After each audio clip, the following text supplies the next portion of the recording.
Great.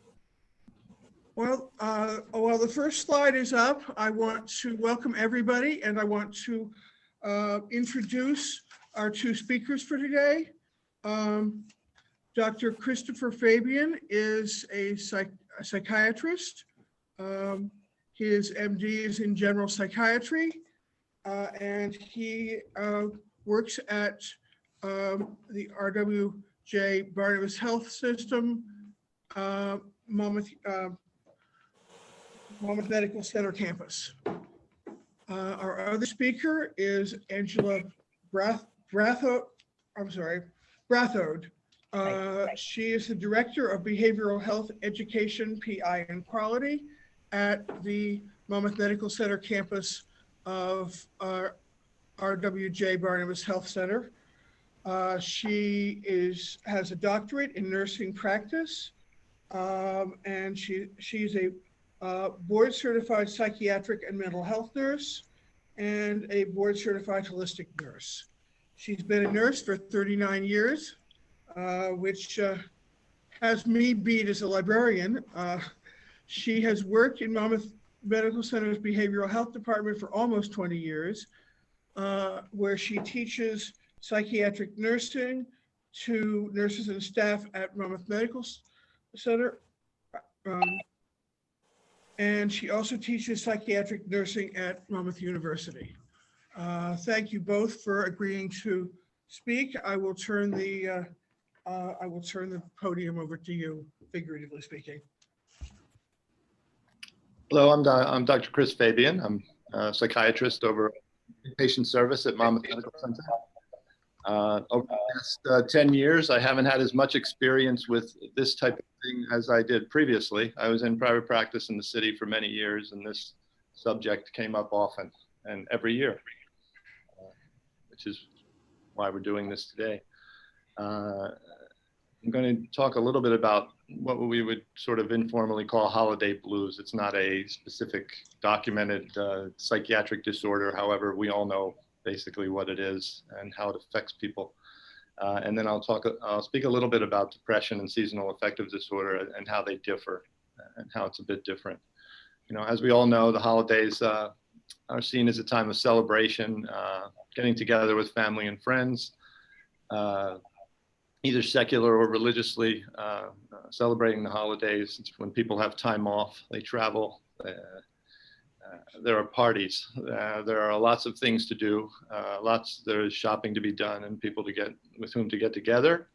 And even just starting to write that and talk about that, in the back of my mind, I'm already thinking of things I have to get done and do. And I think we can all share that experience. However, you know, for many people, this is a time that's marked by a number of different problems: sadness, loneliness, anxiety, just stress-related issues, sleep problems, conflict with how much you spend, how much you indulge. There are all kinds of stressors involved, as most of us are pretty aware of.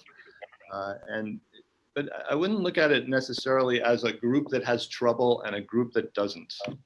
Like one group there's a problem with the holidays and the other group just floats along and, you know, gets up in the morning and there's a Mercedes in the driveway with a bow on top, like in the commercials, you know. And we all experience some of this, some a little more than others. And that's what we're going to talk about. You know, how do I identify it a bit, what to do about it? I know Angela's going to talk about resilience and how to deal with some of these issues that come up.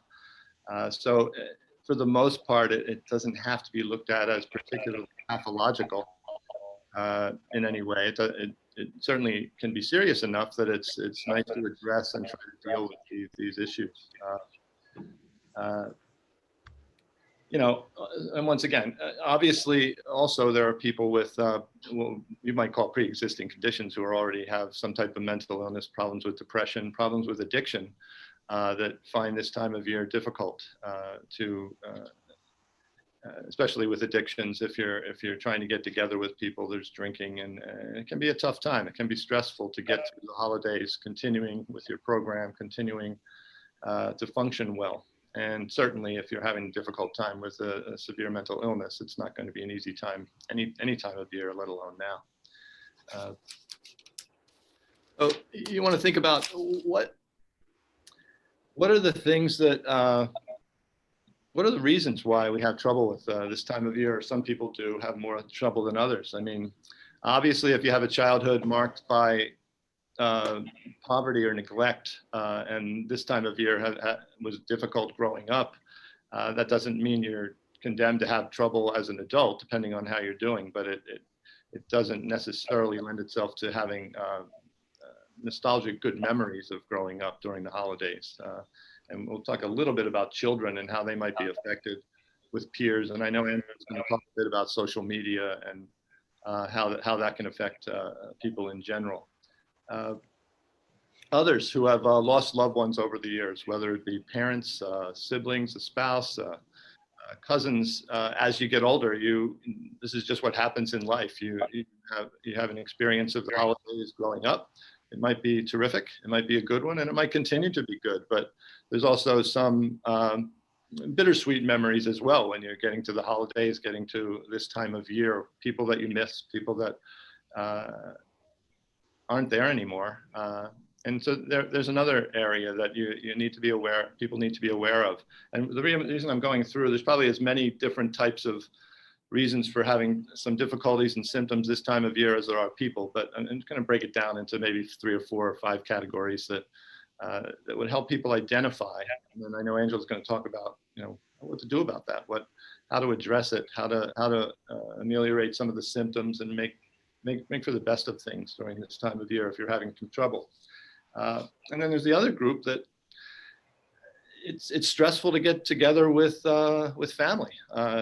There's a number of stressors here. There's the financial stressors of having to, if you're buying gifts and you don't want to extend yourself too much or you don't want to overextend yourself. There's getting together with family members that you don't ordinarily see that much. You see them once a year, twice a year, and some old family wounds can come up.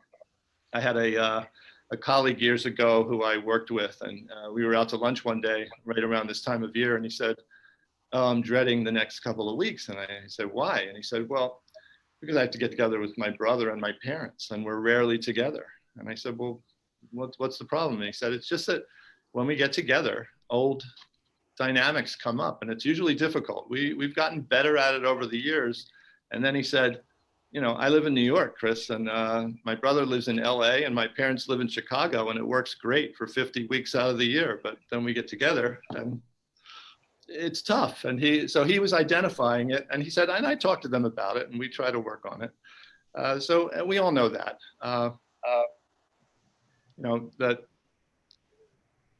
we have a certain distance with some family members that work rather well when we're not together all the time. It's not like, and the same fella said, you ever watch the TV show Dallas? He said, if you took a large house and put everybody in it with their extended families, there'd be problems. And he said, I think it's a realistic show. And he used a lot of humor, obviously. There's also high expectations can be a problem. We're all bombarded with, I think I have a stack of catalogs about 3 feet at my house right now that I'm trying to get rid of. Commercials, social media, Hallmark movies.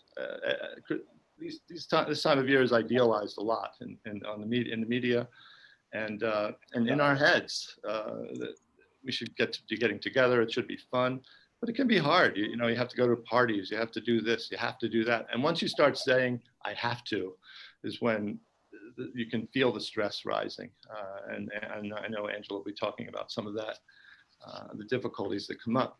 So some of the symptoms obviously would be just general sadness, identifying that, anxiety, a heightened sense of anxiety, which oftentimes leads to some sleeplessness, awakening at night, worrying about things, thinking about things, which the next day obviously turns into you're tired, and it can really snowball on you if you don't get it under control. And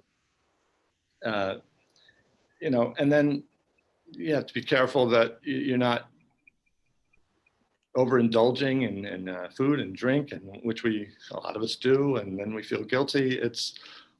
I don't want to I don't want to say it's a nightmare, December. It doesn't have to be. And that's what we're talking about. It just can be difficult.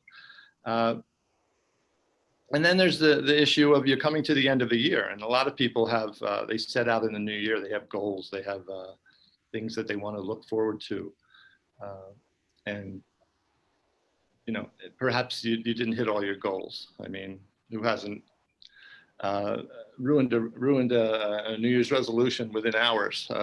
You know, but not to be serious about it, we sometimes set goals for the year, and if we look back at the year and we have regrets and we have concerns, that can also lead to some worry. But in general, this doesn't have to be all bad, and that's what I meant by there's not really two groups of people necessarily. There are people that have more trouble than others, obviously, and there are people that they mix the good with the bad. They cope, they deal with things, but it's just really good to try to identify when you're having a difficult time. Where's the sadness coming from? Where's the anxiety coming from? Why am I not sleeping as well? What am I doing that is making this a difficult time of year? Am I trying to do too much? And now we have a COVID pandemic thrown in with all this, which Angela and I were just talking about before, which is going to limit a lot of people's experience. It's going to have some people be more isolated and have a more difficult time. They look forward to seeing family and friends in various venues and just enjoying themselves. And then, but on the flip side, there's also, I've been talking to a lot of people after the Thanksgiving holiday that things were sort of, the expectations were lowered. People were getting together with fewer people. And for a number of people I talked to, they said, you know, it was a lot easier. I didn't have to go to both family members. I didn't have to do quite as much. From my own experience, I just remember as a college student, I had older siblings that had children, and my father for a few years there expected everybody to be at our house every Christmas Eve, you know, and they had kids and they had in-laws, and I was amused because I was single and I didn't have any children at that time, and I watched them sweat, and it was rough, and they had to sort of deal with him eventually, and they did. They had a discussion with him about it, that there are other people involved. There's all kinds of different scenarios that you can imagine. But once again, it's not necessarily a pathological condition. And I want to sort of differentiate it from, let's say, major depressive disorder. You know, depression is, we'll call it depression. It could be from bipolar disorder or unipolar depression, dysthymia. There's lots of different types.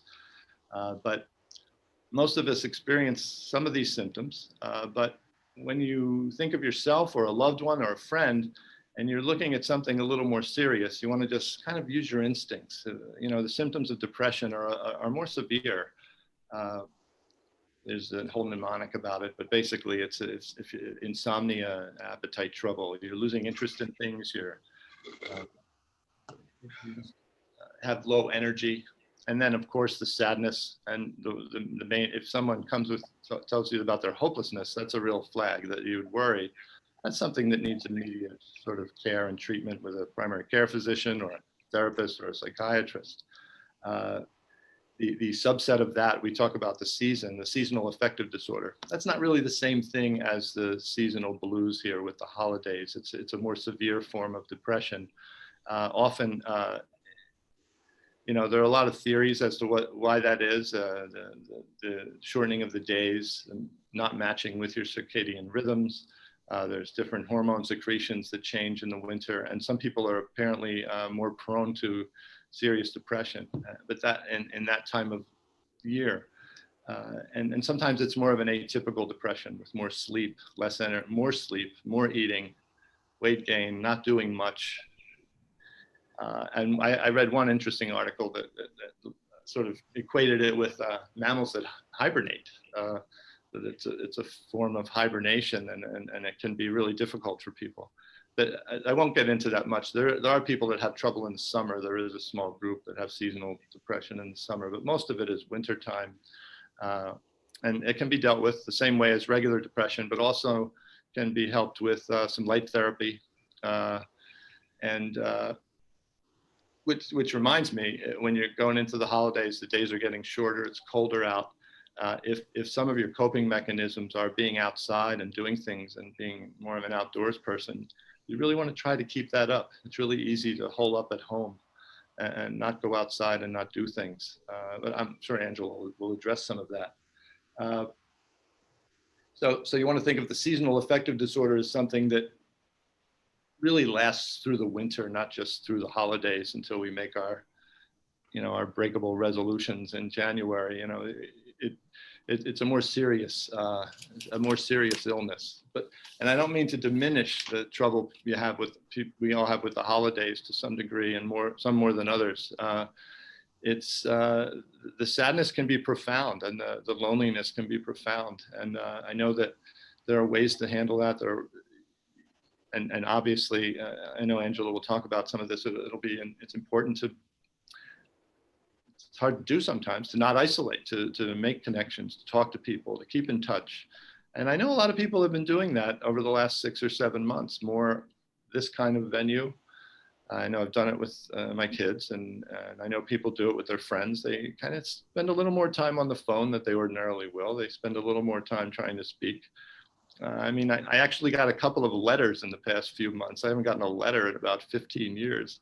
And that's another way to write to people, to just try some creative ways to stay connected with family and friends. But I'll turn some of the resilience part and what to do over to Angela, unless she has any questions or anyone has any questions. Dr. Fabian, as you were talking about anxiety and from what I've been looking at in the literature, some of the emotional consequences along with the holidays and the consequences of this COVID pandemic are anxiety and depression.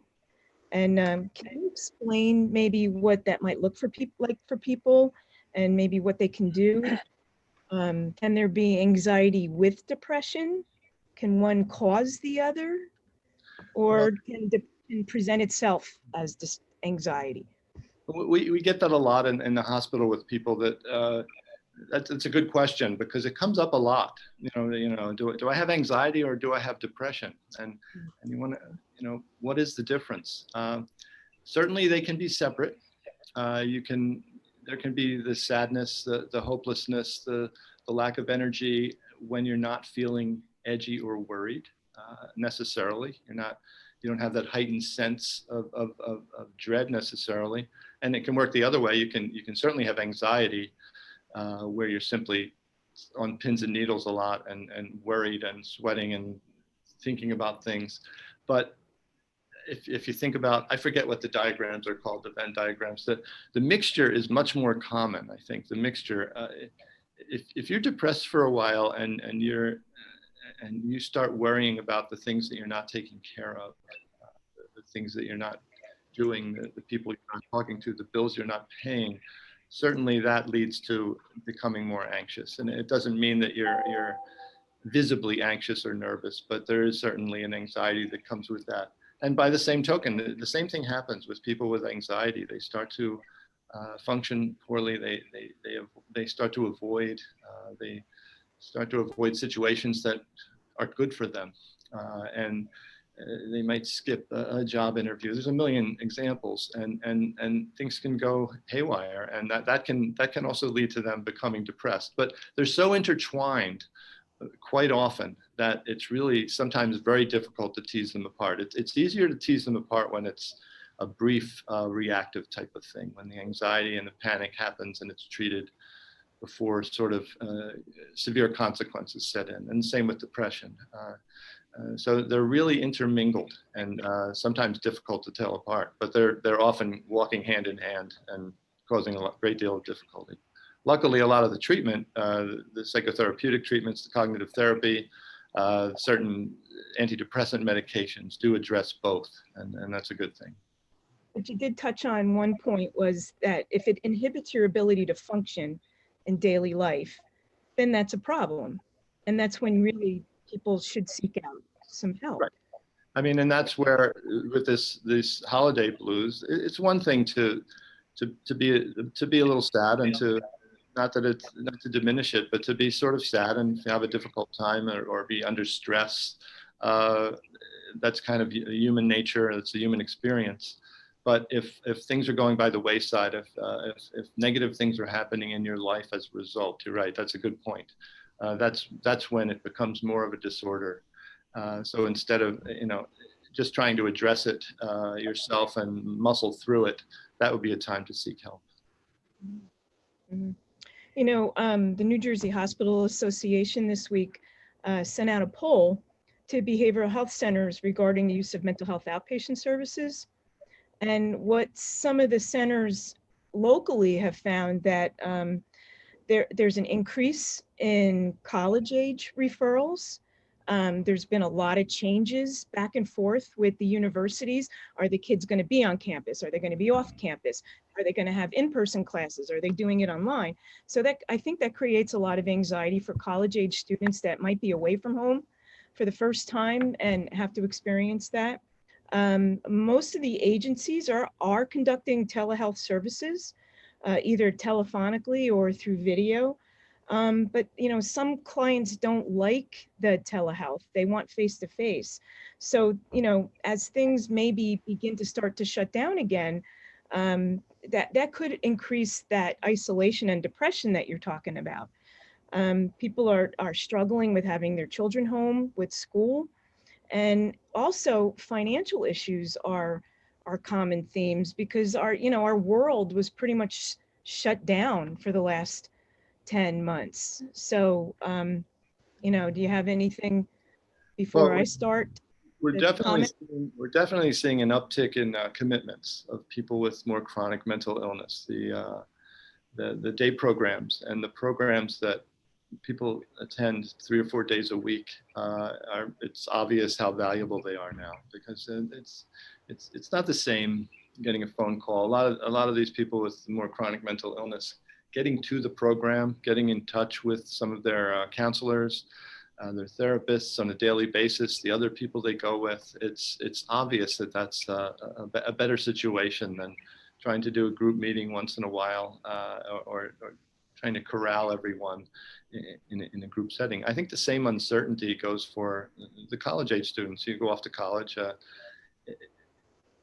if it was consistent and you were used to it, it would be one thing, but there's changes that go back and forth. And I'm sure a lot of college students are dealing with things at home that they didn't have to deal with before. Just like you pointed out, the financial problems, maybe someone out of work, a parent, and I'm sure there's a lot of stress and uncertainty that's going on. And I'm sure the college experience, I can imagine that people are needing help more because it's just not the same thing. It's 1 week you're going to class and another week you're not. And 1 week you can see some friends and another week you can't, but it's certainly not the same as it usually is, which is, for some people, the social aspect is really important and terrific, and it gets them through difficult times, which is where I think you're pointing out that the COVID thing will affect people during the holidays, that they don't necessarily have the same outlets, the same people that they run into, the same coping mechanisms available to them. They're more isolated. Right.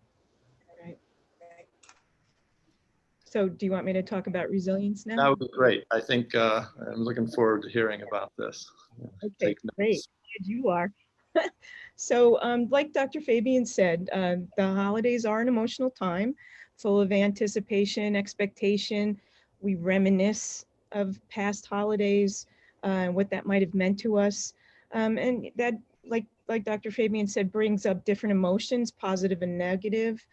We remember those who we have lost. And sometimes we have to adjust those traditions to create a new normal. And that could be stressful as well as all the other things that we have to do during this time. So if we want to talk about resilience in anticipation of the holidays, I just want to give you the definition of resilience, which is the process of adapting well in the face of adversity, trauma, tragedy, or threats. So in doing this and preparing for this, it made me think of the book, Man's Search for Meaning. And the book was written by Dr. Viktor Frankl, who was a psychiatrist, and he was captured and put in a concentration camp. And at the time, he was creating this it was called logotherapy, and it was more considered meaning therapy. So what does an event mean to someone?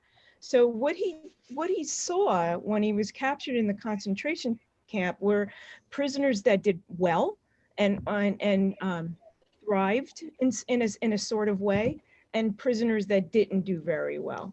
And the prisoners that did well, what he found was that they found some sort of meaning in the experience, even though it was tragic and it was traumatic. Those prisoners found some sort of meaning, and what did that mean for them at the time, and what did that mean for them in the future? So, he started to observe that, and he was able to apply that meaning therapy, that logotherapy, to help some of his fellow prisoners. And then when he was released from the concentration camp, he made it his life's work to really assist patients in looking at finding meaning in their lives.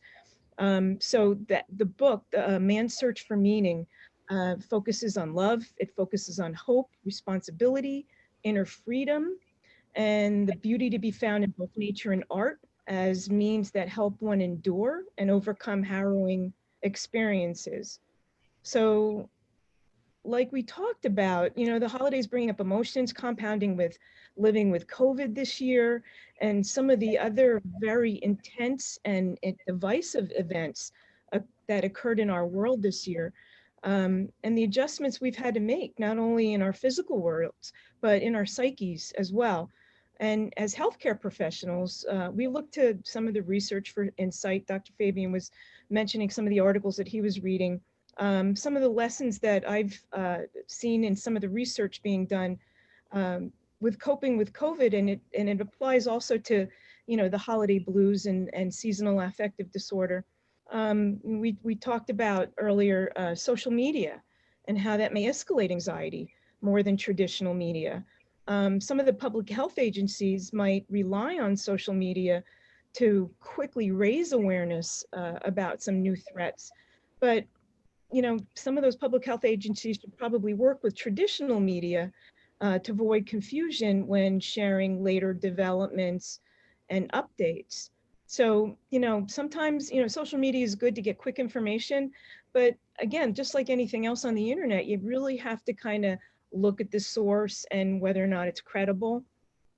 Too much media of any time can undermine mental health. People who have experienced distress during some past disasters might be an increased risk. And Dr. Fabian, you were talking about, some people who have had some trauma maybe, and, that might trigger during stressful times, some of those experiences of trauma or distress. So when we get trustworthy information, and depending on what your news source is, when the information is communicated accurately and effectively, people can develop more well-informed perceptions of risk if they get good information from trustworthy sources. During this time and during this pandemic, I think there's been a feeling of a lack of control. And that sense of stress is driven by our emotions. Certain factors are likely to increase fear and perceptions of peril when a threat is new or unfamiliar, or when people feel a little sense of control over that event. And when they experience a sense of dread, such as hearing stories about, COVID illnesses and death, and as we hear about parts of the country that are starting to surge and how it's going to play out, it's appropriate to be concerned during those times. So if we can manage stress, just like you said, as soon as possible, just like you said, try to get help if we need to, talk to somebody. That can prevent longer term troubles. People who experience stress in the weeks after a traumatic event, whether it's the COVID pandemic or an environmental disaster, we've had a few of those in the last few years, they were more likely to have negative long-term mental and physical health outcomes, including poor general health, the longer they wait to receive that help. So it is important to seek out if you feel like your ability to function is being inhibited in your life. And don't forget the needs of our healthcare workers. They're on the front lines. They're working so hard. They're exhausted.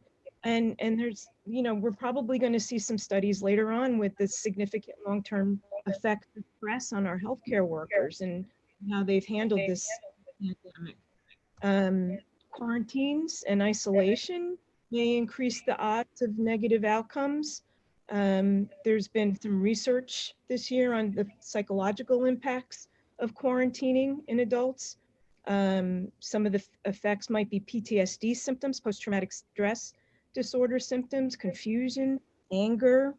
So, some of the recommendations on the officials are to keep the quarantines as short as possible, providing clear information about quarantine protocols, which is really hard sometimes because the information gets updated so frequently, it's kind of hard to keep up sometimes.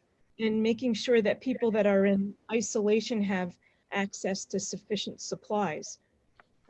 So anybody have any questions about that so far or any comments? Dr. Fabian, do you have anything? Well, I think one of the threads that I'm noticing come through this is the issue of uncertainty and how uncertainty leads to anxiety, leads to worry. And what do you do about that? I think initially it's really important to just keep in touch with friends and colleagues and share your experiences with them. Let them know what's going on. I think maybe you wouldn't be surprised to know that they're feeling in much the same way about certain things. We've watched colleagues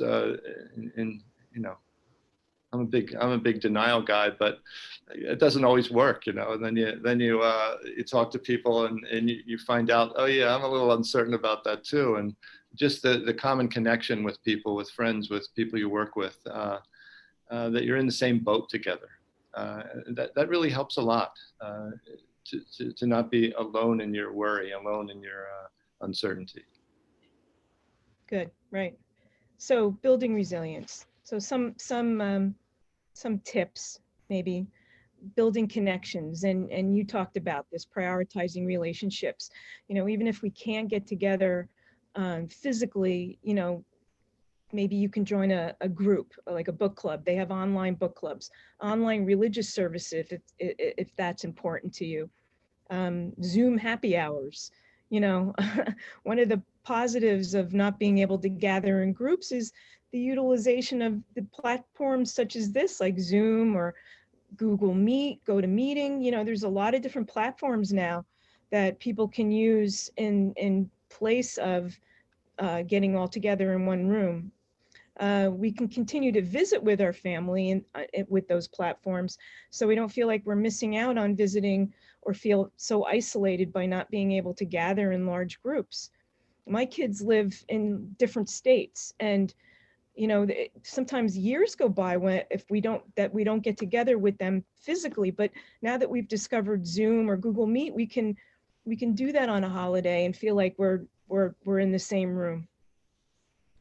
Another tip is fostering wellness, taking care of our bodies, just like you said. Making sure that we're continuing to do that. Practicing mindfulness. I have a dirty little secret. I color in adult coloring books. I love it. And that's my stress release. So instead of reading a book or doing some work, I'll just sit and I'll color and watch TV. And it really kind of helps me, even out my mood or whatever I'm thinking about in my life. So, avoiding negative coping skills, like Dr. Fabian said, substance use could be really detrimental. Especially this time if people are isolated as well. It also could be very dangerous. Finding purpose, looking for opportunities for self-discovery, maybe being proactive about moving towards goals, but not so much that if you don't meet that goal, you beat yourself up or you feel bad about yourself.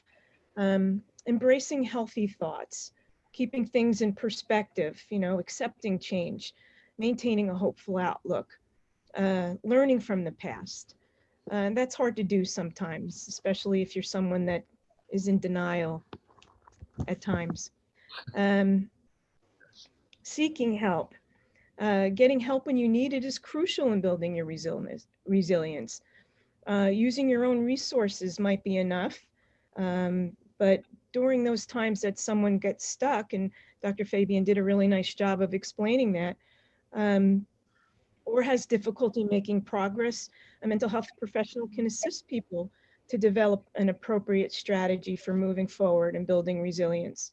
And that's what we call in our profession and also in our hospital, adaptive coping skills, building adaptive coping skills. So the primary key with dealing with COVID and this anticipation and stress of the holidays and the associated emotions and adjustments that come with it is to believe in the resilience of our own human species, and our ability to evolve and develop fascinating mechanisms to adapt and manage future threats. Crises in the world seem to accelerate adaptation. So something happens and there's always somebody working on it. And then when it happens again, we're prepared, and then we can move forward and evolve. We can create solutions out of this adversity, which can't withstand that assault of the collective innate human resilience. So I just wanted to close with a quote from Viktor Frankl. It's everything can be taken from a man but one thing, the last of the human freedoms, to choose one's attitudes in any given set of circumstances, to choose one's own way. So, Well said. thank you. I have one question. At the beginning, you were talking about Frankel's search for meaning and what his results were, what he found out were that you mentioned love, hope, inner freedom, and I think there were one or two that I didn't get down. Could you enumerate those one more time for me, please? Sure. Let me find it. A couple pages back. Yeah. Love, hope, responsibility, inner freedom, and the beauty to be found in both nature and art. Thank as you. a means- No, I'm sorry. Keep going. As a means. as a means to help one endure and overcome harrowing experiences. So Okay. the book holds true for back then, and it also holds true for now. So it's a wonderful, uplifting book in a very dark period. So I really recommend that book. Thank you. You're welcome.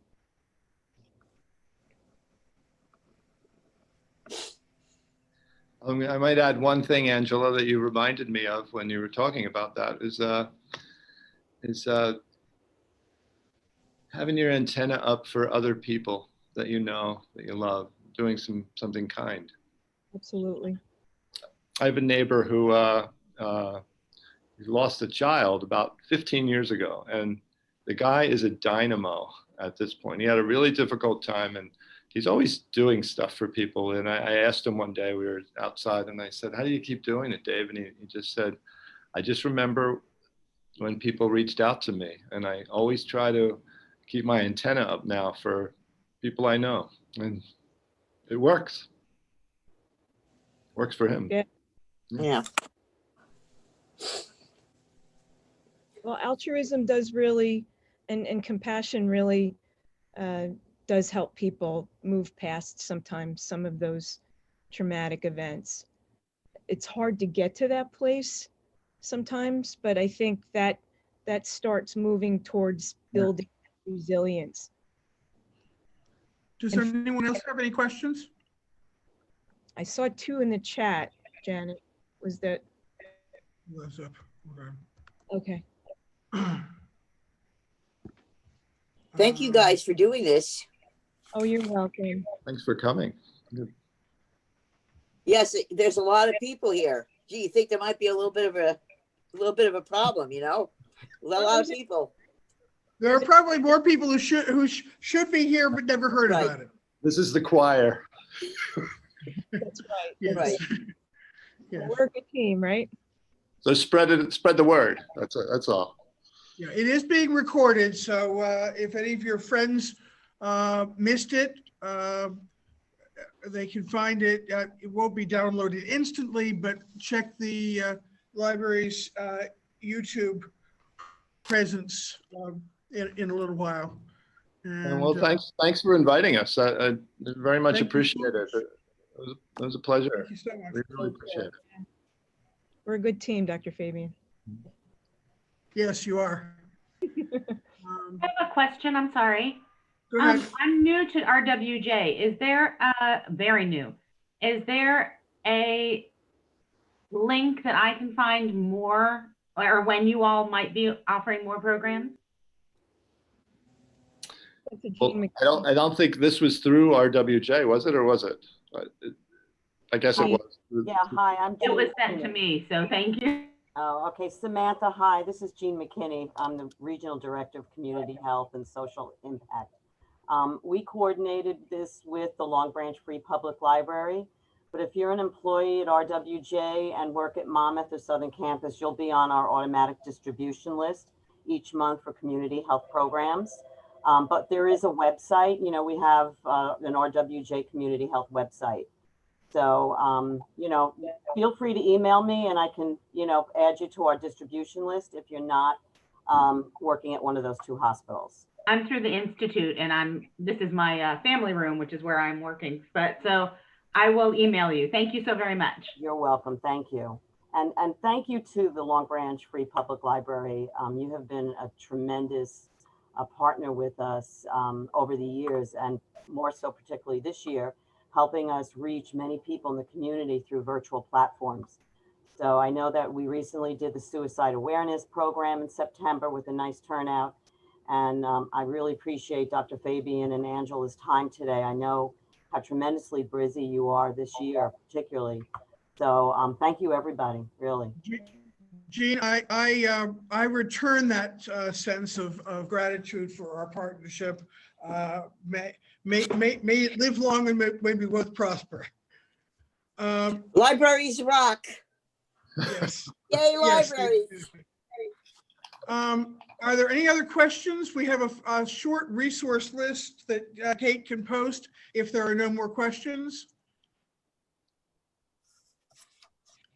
Going once, twice, questions?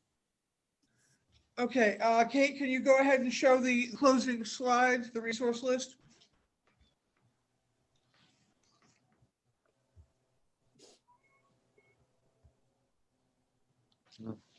Yes.